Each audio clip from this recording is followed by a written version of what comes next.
Good morning everyone. तो आज हम लोग डिस्कस करेंगे एम्ब्रायोजेनेसिस पार्ट 2। ठीक है, दैट मीन्स लास्ट क्लास में जहाँ पे छोड़ा था, आई थिंक ब्लास्टुलेशन पे छोड़ा था, तो ब्लास्टुलेशन के आगे का डिस्कशन आज करेंगे। ठीक है, सो आज हम लोग डिस्कस करेंगे रिगार्डिंग स्टेप 3 जिसको हम लोग बुलाते हैं इम्प्लांटेशन। तो let's see what occurs in implantation. Okay, तो लास्ट क्लास में हम लोगों ने जहाँ पे छोड़ा था वहां से I am starting. Last class में हम लोगों ने छोड़ा था कि this is the uterus and inside the uterus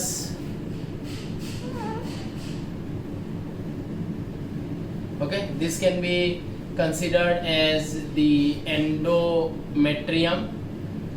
Okay, so this is endometrium, this layer is your perimetrium. ठीक है, और बीच का जो है वो है myometrium.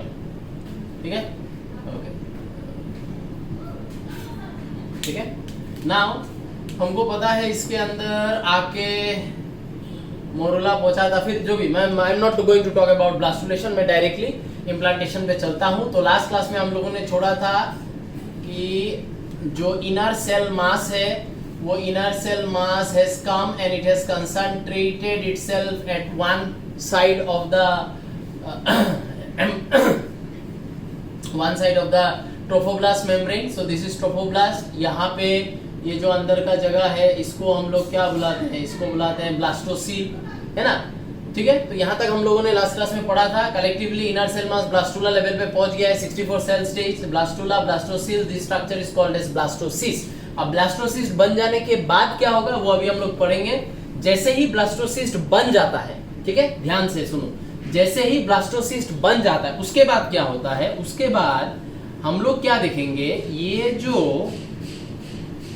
जो ब्लास्टुला था, ये ब्लास्टुला का तो cell proliferation, cell division continued है, तो इसको अब और हम लोग ब्लास्टुला नहीं बुला सकते हैं। ठीक है, इसको अब और हम लोग ब्लास्टुला नहीं बुलाएंगे क्योंकि इसका सेल डिवीजन चालू है and we do not know exactly that how many number of cells are present now here, it is present here at this portion. Okay, so we do not know that. So because we do not know how many cells are present over here, because the continuous mitosis, continuous cellular proliferation is going on, hence we will call it inner cell mass. And now in implantation what will happen, this portion, ये जो portion है trophoblast का, ठीक है, ये जो portion है trophoblast का, ठीक है, ये जो ट्रोफोब्लास्ट का पोर्शन है, दैट मीन्स हम लोग ऐसे लिखेंगे, पार्ट ऑफ ट्रोफोब्लास्ट, ठीक है, part of trophoblast from embryonal node. So part of trophoblast from embryonal node, that is what I am talking about. That means I am talking about this layer. So अब the part of trophoblast from embryonal node क्या करेगा, it is going to divide, hence it divides periclinically, it will divide periclinically, ठीक है, that means it will not divide completely, ठीक है, it will divide to some extent, ठीक है, like that. So it will divide periclinically and what will happen, see this is that layer, ये layer है, ये layer, ये, ठीक है, so it will divide periclinically, that means it will release some cells ऊपर के तरफ, it will release some cells नीचे के तरफ. तो some cells it will release which will go and which is going to settle itself like this over here, and then this layer is going to release some cells which are going to come down and they are going to get arranged and settle like this here. Okay, so you can say that बीच में ये दोनों layer बनने के बाद, ठीक है, ये जो एक्चुअल लेयर था वो एक्चुअल लेयर ने अपने आप को डिवाइड किया, डिवाइड करके कुछ सेल्स को छोड़ा जो जाके ऊपर अपने आप को इस तरीके से ऊपर जाके अपने आप को अरेंज कर लिया। उसके वजह से ऊपर एक लेयर फॉर्म हुआ। ये जो ऊपर का लेयर फॉर्म हुआ, इस ऊपर के लेयर को हम लोग क्या बुलाते हैं, इस ऊपर के लेयर को हम लोग बुलाते हैं सिंसिशियो ट्रोफोब्लास्ट, ठीक है, T for trophoblast, syncytio trophoblast बुलाते हैं ऊपर के लेयर को।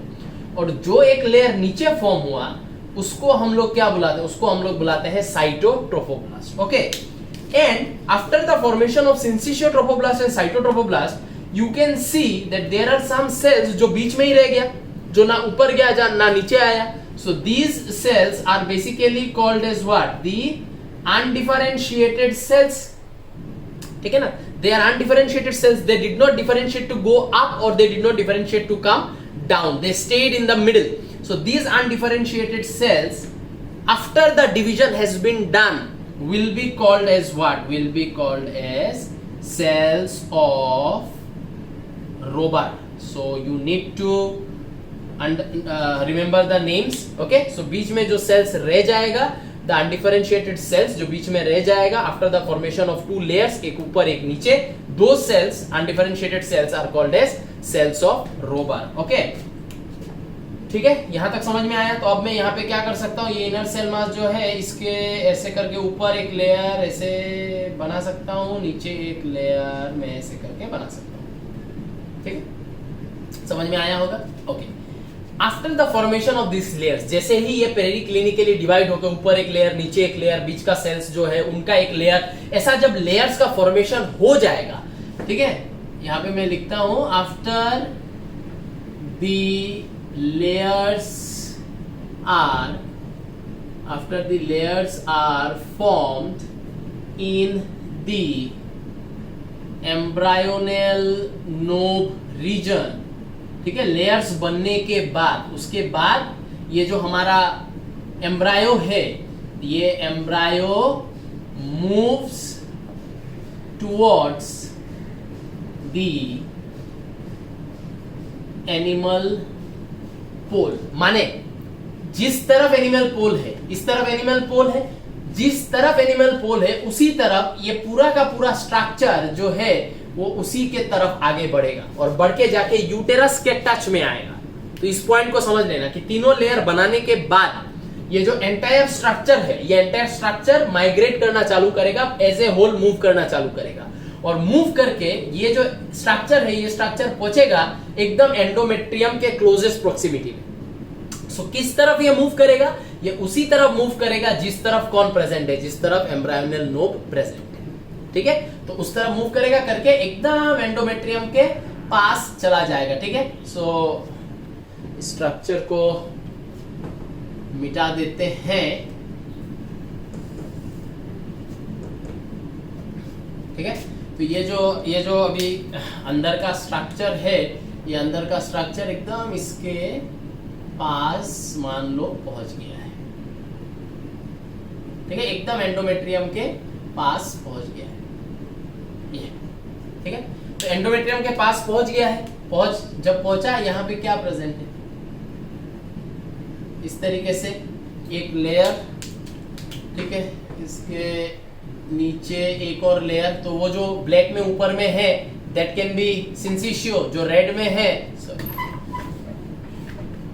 ठीक है, जो रेड में है that is cells of Rauber, और जो मैंने ब्लू में किया है दैट इज साइटोट्रोफोब्लास्ट। ठीक है ना, तो अब क्या होगा, अब हम लोग देखेंगे, अब यहाँ पे ये जो जगह है, ये जगह में तो हमारा इनर सेल मास प्रेजेंट है, उस तरफ चला गया। जाने के बाद ये जो सेल्स ऑफ रोबर है, ठीक है ना, ये जो सेल्स ऑफ रोबर तुमको दिखाई दे रहा है, ये सेल्स ऑफ रोबर बेसिकली क्या चीज है? What is this cells of Rober?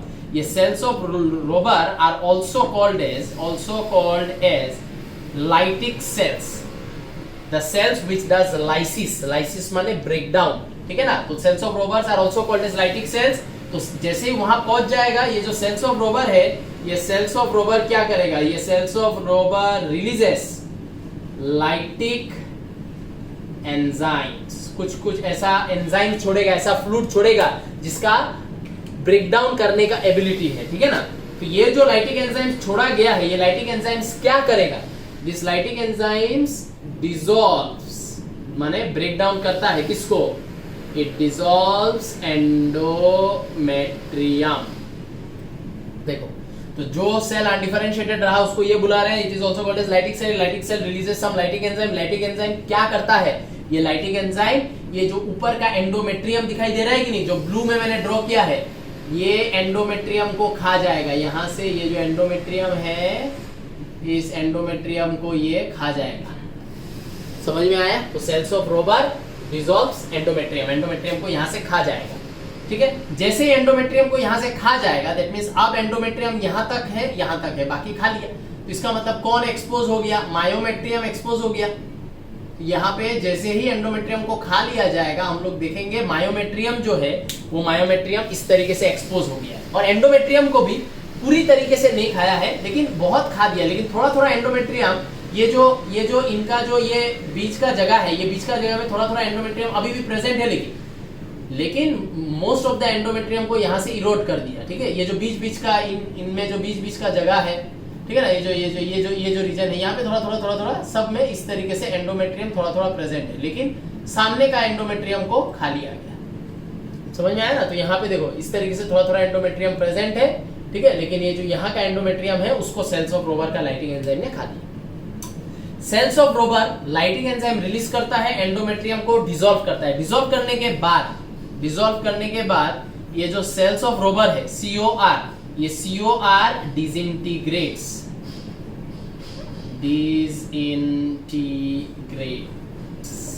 ठीक है। इसका मतलब गायब हो जाएगा, चला जाएगा, खत्म हो जाएगा, उसका काम खत्म, ये सेल्स भी यहाँ से शेड ऑफ हो जाएगा, माने शेड हो जाएगा। ठीक है ना? तो ये सेल्स ऑफ रोबर बीच का जो था, जैसे ये यहाँ पहुंचा, सेल्स ऑफ रोबर ने अपना काम किया। क्या काम किया? लाइटिंग एंजाइम छोड़ा, लाइटिंग एंजाइम से एंडोमेट्रियम को डिसॉल्व कर दिया। एंडोमेट्रियम को जैसे ही डिसॉल्व किया, हमको यहाँ पे क्या दिखाई दे रहा है? हम लोग को यहाँ पे मायोमेट्रियल कुछ विलाई दिखाई दे रहा है। ये मायोमेट्रियल विलाई को हम लोग यूटेराइन टिश्यू भी कंसीडर कर सकते हैं। So due to the dissolving of endometrium, the uterine tissue has been exposed. ठीक है, एंडोमेट्रियम को बहुत हद तक खा दिया है, लेकिन पूरा खा नहीं सका। मायोमेट्रियल विलाई के बीच का जो स्पेस है, क्रेविसेस है, उन क्रेविसेस में थोड़ा एंडोमेट्रियल सेल्स अभी भी प्रेजेंट है। ठीक है, उसी को मैंने थोड़ा सा इस तरीके से ब्लू में ऐसे करके मैंने दिखाया है। ठीक है, तो सेल्स ऑफ रोबर वहां पे एंडोमेट्रियम को डिसॉल्व करेगा, खा लेगा, उसके बाद उसका काम खत्म, वो चला जाएगा, सेल्स ऑफ रोबर गायब। इसका मतलब अब ये निकलने के बाद, मैं यहाँ पे 3 लेयर ड्रॉ किया था, ये निकल जाने के बाद मैं यहाँ पे क्या कर सकता हूँ? मैं यहाँ पे एक लेयर को मिटा दूंगा। और कौन से लेयर को मिटाऊंगा? रेड वाले को मिटा दूंगा, क्योंकि रेड वाला सेल्स ऑफ रोबर था। ठीक है ना? तो यहाँ पे अपना काम करने के बाद ये जो जगह है, इस जगह पे अभी सिर्फ 2 लेयर रहेगा। एक ये ब्लैक वाला लेयर जो है हमारा सिंचिशियो ट्रोफोब्लास्ट, एंड एक यहाँ पे रह जाएगा ये ब्लू वाला लेयर, जिसको हम लोग क्या बुलाते हैं? जिसको हम लोग बुलाते हैं साइटोट्रोफोब्लास्ट। सेल्स ऑफ रोबर काम किया, चला गया। ठीक है, अब क्या होगा? जब तक ये काम होगा, ठीक है ना, जब तक ये सब काम होगा, उसके बाद हम लोग क्या देखेंगे? मतलब जब तक मायोमेट्रियल विलाई एक्सपोज होगा, सेल्स ऑफ रोबर गायब हो जाएगा, तब तक ये सिंचिशियो ट्रोफोब्लास्ट जो है, ये सिंचिशियो ट्रोफोब्लास्ट कन्वर्ट्स, ये अपने आप को कन्वर्ट कर लेता है into a layer which is called as, into a layer which is called as what? Which is called as Korean. And ये जो साइटोट्रोफोब्लास्ट है, ये साइटोट्रोफोब्लास्ट भी अपने आप को क्या करेगा? ये साइटोट्रोफोब्लास्ट भी अपने आप को कन्वर्ट करेगा, और ये कन्वर्ट होके बन जाएगा क्या? ये कन्वर्ट होके बन जाएगा एमनियम। ठीक है, इसका मतलब जब तक सेल्स ऑफ रोबर गायब होगा, तब तक सिंचिशियो ट्रोफोब्लास्ट एक लेयर में कन्वर्ट हो चुका होगा, that is Korean, and cytotrophoblast भी एक लेयर में कन्वर्ट हो चुका होगा, जिसको हम लोग बुलाएंगे एमनियम। इसका मतलब यहाँ पे जो मैंने अभी डायग्राम मिटा के फिर से ड्रॉ किया है, इस फिर से ड्राइंग करने में ये जो ब्लू वाला लेयर है, ये ब्लू वाला लेयर अभी कौन है? ये ब्लू वाला लेयर है अभी एमनियम। दिस इज एमनियम, क्योंकि ये साइटो था, साइटो अभी इसमें कन्वर्ट हो गया। और ऊपर का जो ब्लैक है, वो ब्लैक ये सिंचिशियो था, वो अभी कोरियन बन चुका है। मतलब ऊपर का जो ब्लैक है वो है कोरियन, एंड नीचे का जो ब्लू है दैट इज एमनियम। ठीक है, अब कोरियन क्या करेगा? ये जो कोरियन है, ये कोरियन प्रोजेक्ट्स कोरियोनिक विलाई। ठीक है, फिर ये जो कोरियन है, ऊपर का जो लेयर है ब्लैक, वो कोरियन अपने से इस तरीके का कुछ विलास प्रोजेक्शन ऊपर के तरफ, इस तरीके से कुछ विलास प्रोजेक्शन ऊपर के तरफ ऐसे करके निकालेगा। ठीक है, ये जो विलास प्रोजेक्शंस निकाला है, इसको हम लोग क्या बुलाते हैं? इसको हम लोग बुलाते हैं कोरियोनिक विलाई। ठीक है ना? तो सब देखो एक इवेंट के जैसा हो रहा है।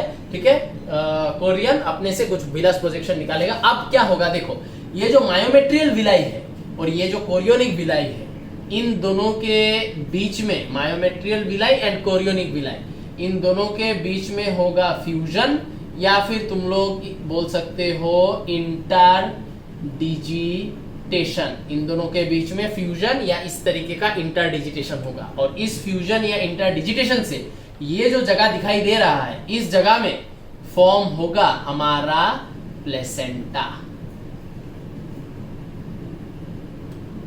समझ में आया? तो इसके वजह से यहाँ पे फॉर्म होगा प्लेसेंटा। आई होप ये नीचे का सेल्स ऑफ रोबर क्या करता है क्या नहीं करता है ये तुम लोग को समझ में आया है। ठीक है, तो ये वाला पोर्शन मैं अभी मिटा देता हूं, तुम लोग पॉज करके नोट्स बनाना है तो बना लेना। ठीक है,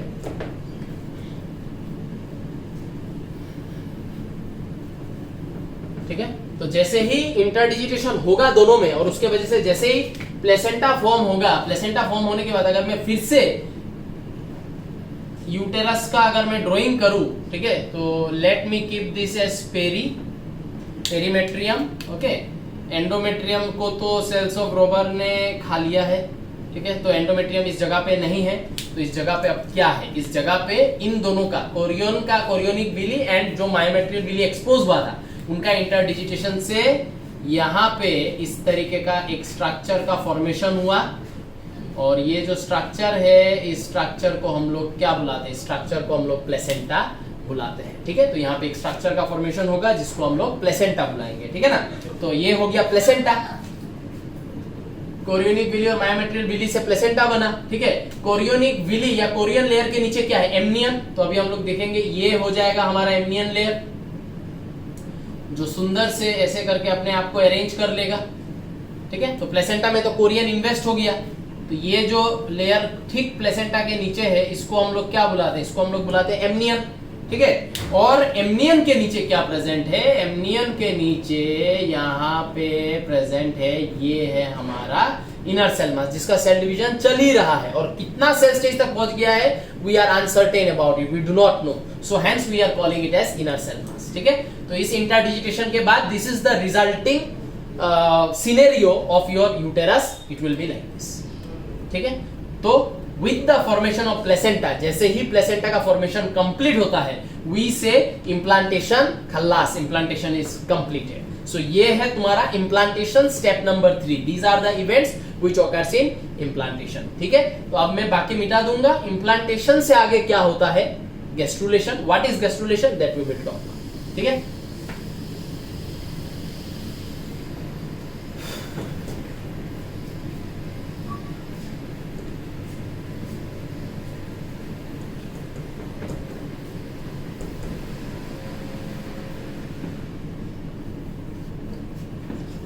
तो तुम लोगों को मैं एक टास्क दे रहा हूं, तुम लोग ये बोलना कि आज के वीडियो में मैंने कितना बार ठीक है बोला। ठीक है, जो सही आंसर देगा उसको मिलेगा एक थम्स अप।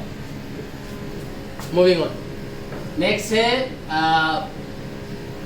पॉइंट नंबर 4, और पॉइंट नंबर 4 में हम लोग को मिलेगा गैस्ट्रुलेशन। ठीक है, तो नेक्स्ट है गैस्ट्रुलेशन। तो अब हम लोगों ने जहां पे छोड़ा है उसके आगे का हम लोग पढ़ेंगे कि गैस्ट्रुलेशन में क्या क्या इवेंट्स होता है। So with the formation of placenta implantation is completed. ठीक है, now gastrulation will start and we will see what are the events present in और happens in gastrulation. Okay, so अब हम लोग क्या देखेंगे कि गैस्ट्रुलेशन हम लोग किसको बोलते हैं। देखो, जैसे ही प्लेसेंटा फॉर्मेशन हो जाता है, ठीक है ना, with the formation of placenta what do we see, we see that हमारा जो इनर सेल मास है, the inner cell mass has reached a substantial level। ठीक है, एक नेसेसरी लेवल है। ठीक है, उस नेसेसरी लेवल तक ये पहुंच चुका है, और जब भी वो लेवल क्या है, कितना सेल नंबर है, we do not know, but हमको पता है there is a substantial level, there is a threshold level, and this inner cell mass has reached that level, and when this inner cell mass will reach to that level, उसके बाद ये inner cell mass क्या करता है, ये inner cell mass का होता है रीअरेंजमेंट। ये inner cell mass अपने आप को रीअरेंज करता है, एंड रीअरेंज करके ये inner cell mass 2 लेयर का फॉर्मेशन करता है। एक लेयर जिसको हम लोग बुलाते हैं इपीब्लास्ट, ठीक है, एंड एक लेयर जिसको हम लोग बुलाते हैं हाइपोब्लास्ट। इपीब्लास्ट जो है ये होता है बिगर प्लस थिकर लेयर, ठीक है। एंड जो हाइपोब्लास्ट होता है वो होता है smaller and thinner layer. Point को समझो, ये जो इनर जैसे ही प्लेसेंटा फॉर्म होता है, ये लेयर तो एमनियन है, ये ब्लू वाला लेयर तो एमनियन है, ठीक है ना। लेकिन ये जो इनर सेल मास है, जैसे उस पता चलता है कि प्लेसेंटा बन गया है, ये इनर सेल मास अपना रीअरेंजमेंट करता है, ठीक है ना। और रीअरेंजमेंट करके ये इनर सेल मास अब जब तो ऐसे दिखाई दे रहा है, ऐसे नहीं रहेगा, ये इनर सेल मास अपने आप को रीअरेंज करेगा और उस रीअरेंजमेंट में ये इनर सेल मास अपने आप को वहां लगा हुआ था उससे नीचे की तरफ आएगा, आके इस तरीके का, सॉरी करंट चला गया है, मैं इन्वर्टर चालू करता है।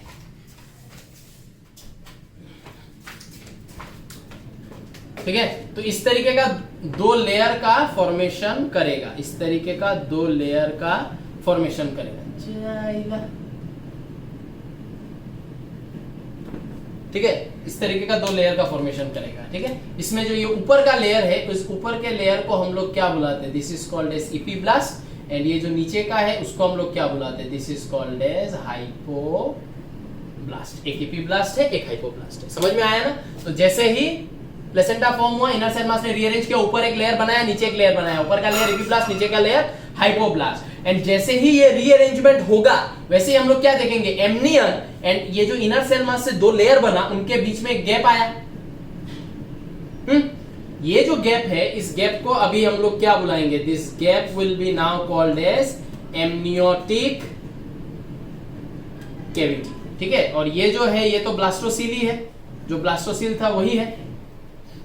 ठीक है ना? समझ में आया यहां तक। और यहां पे हम लोग ऐसे कर सकते हैं, let us make like this.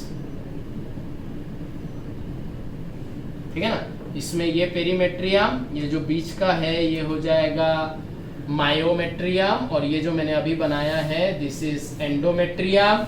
ये जो है लेयर, ये है ट्रोफोब्लास्ट, और ये जो भी चीज हो रहा है ये ट्रोफोब्लास्ट के अंदर हो रहा है। ठीक है, तो इपीब्लास्ट, हाइपोब्लास्ट, ये ब्लास्टोसिल। और जैसे ही यहाँ का इनर सेल मास निकल के आके अपने आप को ऐसे करके दो लेयर्स में अरेंज किया, तो यहाँ पे बीच में एक स्पेस क्रिएट हुआ, जिसको हम लोग क्या बुलाते हैं? Amniotic cavity. ठीक है, और ये तो जो ब्लास्टोसिल है वो ब्लास्टोसिल रहेगा। ठीक है ना?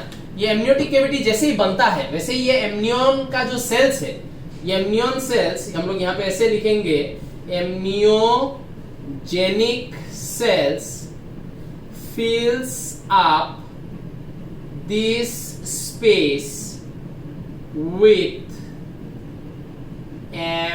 amniotic fluid।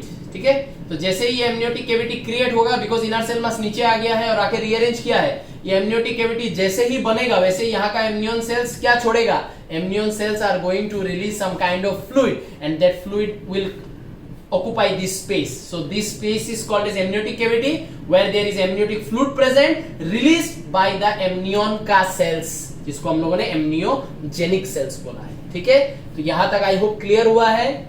Now what is going to happen next? Next हम लोग क्या देखेंगे, इस चीज को अच्छे से समझना।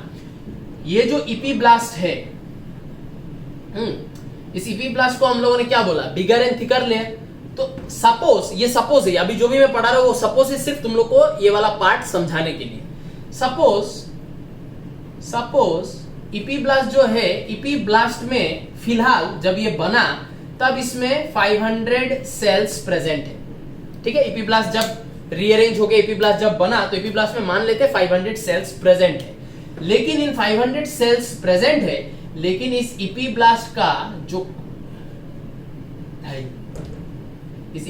जो कोटा है, वो कोटा है 3000 सेल्स का।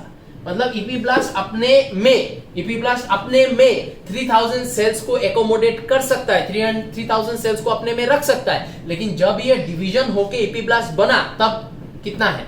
सिर्फ 500। ठीक है, सिमिलरली अगर हम लोग हाइपोब्लास्ट को देखें, ठीक है, हाइपोब्लास्ट में बोले अभी एट दिस मोमेंट 100 या वी कैन से 150 सेल्स इसमें आया है, लेकिन इसका जो कोटा है, इसका कोटा है 1000 सेल्स का। ठीक है, तो हाइपोब्लास्ट का कोटा है 1000 सेल्स का, मिला 150। इपीब्लास्ट का कोटा है 3000 सेल का, मिला 500 जब रीअरेंजमेंट हुआ। ये सपोज, एकदम सपोज का बात है। ठीक है, अब ये दोनों लेयर क्या करेगा, जैसे ये दोनों लेयर फॉर्म होगा उसके बाद ये दोनों लेयर क्या करेगा, ठीक है। ये हाइपोब्लास्ट जो है, ये हाइपोब्लास्ट क्या करेगा, ये हाइपोब्लास्ट शुरू करेगा सेल डिवीजन। सिमिलरली ये जो इपीब्लास्ट है, ये इपीब्लास्ट भी शुरू करेगा क्या, सेल डिवीजन। दोनों लेयर सेल डिवीजन शुरू करेगा और अपना अपना रेस्पेक्टिव कोटा भर्ती करने का कोशिश शुरू कर देगा। इपीब्लास्ट भी अपना रिमेनिंग कोटा भरना शुरू करेगा, हाइपोब्लास्ट भी अपना रिमेनिंग कोटा भरना शुरू करेगा by doing cell division, mitosis, okay. लेकिन हाइपोब्लास्ट सिर्फ सेल डिवीजन करता है और करके अपना कोटा भर्ती करता है क्योंकि उसके पास सेल ऑलरेडी कम है। इपीब्लास्ट के पास एक तो सेल्स का नंबर बहुत ज्यादा है, तो जब ये सेल डिवीजन करेगा नंबर ऑफ सेल्स जो ये फॉर्म करेगा वो ज्यादा फॉर्म होगा इसके कंपैरिजन में। तो इसके वजह से इपीब्लास्ट का दो रोल है, एक तो ये सेल डिवीजन करके it fills up its own quota. ये सेल डिवीजन करके अपना कोटा तो भर्ती करता ही है, साथ में ये इपीब्लास्ट क्या करता है, ये इपीब्लास्ट सेंड्स सेल्स, समझो इपीब्लास्ट अपना कोटा भी भर्ती करता है सेल डिवीजन करके, प्लस इस सेल डिवीजन से ये क्या कर रहा है, ये सेल डिवीजन से अपना कोटा भर्ती भी कर रहा है, ऊपर से ये सेल डिवीजन करके कुछ सेल को नीचे भी भेज रहा है। बोल रहा है कि मेरे पास सेल्स बहुत ज्यादा है, तुम लोग कुछ सेल्स नीचे जाओ, जाके हाइपोब्लास्ट को भी भर्ती करने में मदद करो। और हाइपोब्लास्ट जो सेल डिवीजन कर रहा है उसका एक ही काम है, fills up its own quota. समझ में आए? हाइपोब्लास्ट सिर्फ अपना कोटा भर्ती कर रहा है, लेकिन इपीब्लास्ट के पास सेल ज्यादा होने के कारण वो अपना कोटा तो भर्ती करता ही है, ऊपर से वो सेल्स को बोलता है तुम नीचे जाओ, जाके हाइपोब्लास्ट का भी कोटा भर्ती करने में मदद करो, ठीक है। तो ये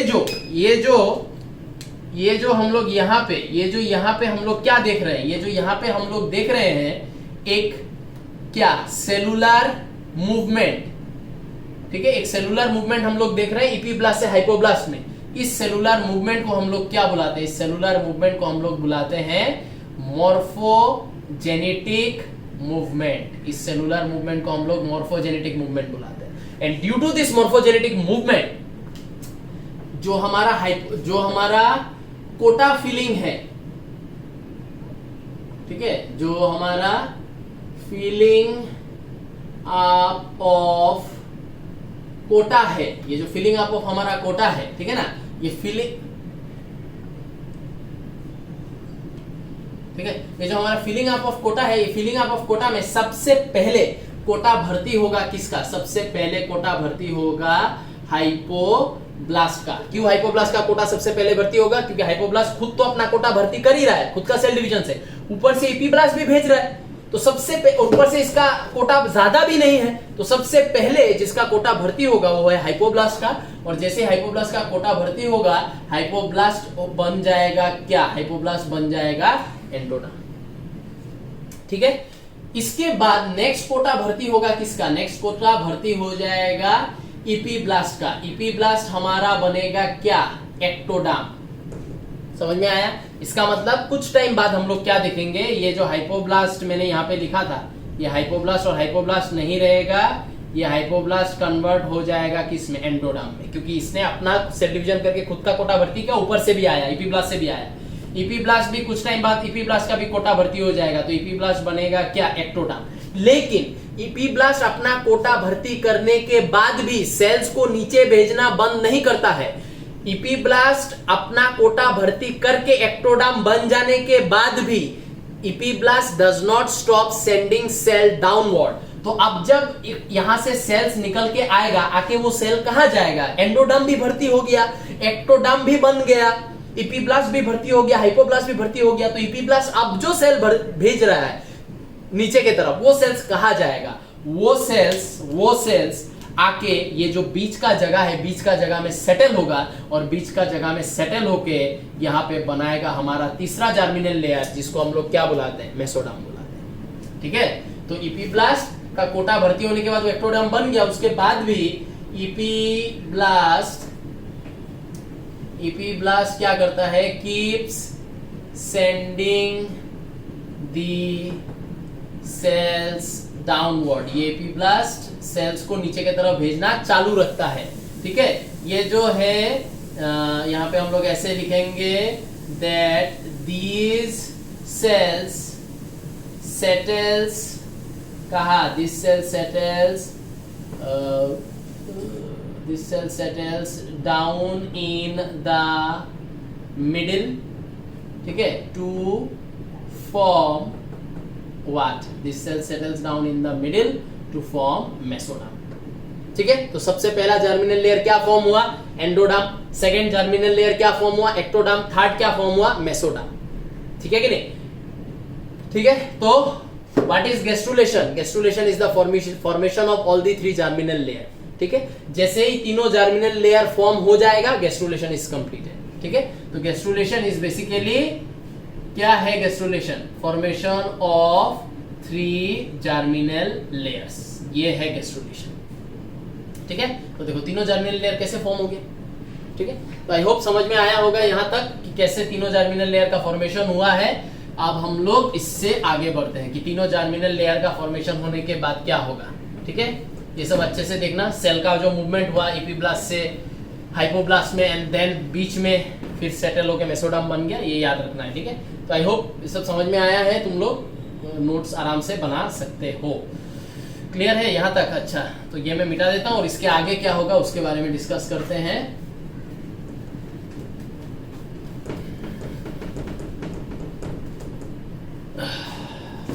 ठीक है, तो अभी बेसिकली जो भी हम लोगों ने पढ़ा इसमें हम लोगों ने क्या देखा, इसमें हम लोगों ने देखा इपीब्लास्ट खुद का कोटा भी भर्ती करता है, हाइपोब्लास्ट को भी बनाता है, इपीब्लास्ट खुद को भी बनाता है, इपीब्लास्ट मेसोडर्म को भी बनाता है। सो हम लोग एक पॉइंट क्या लिख सकते हैं, ये पॉइंट हम लोग ऐसे लिख सकते हैं कि नहीं, दैट इपीब्लास्ट कैन बी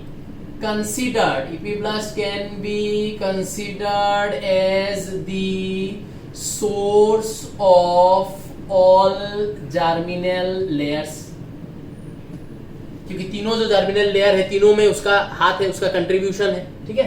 अच्छा, जर्मिनल लेयर्स तीनों फॉर्म हो गया, ठीक है। उसके बाद क्या होगा, जैसे ही तीनों जर्मिनल लेयर फॉर्म हो जाएगा उसके बाद हम लोग देखेंगे, ठीक है, पेरीमेट्रियम,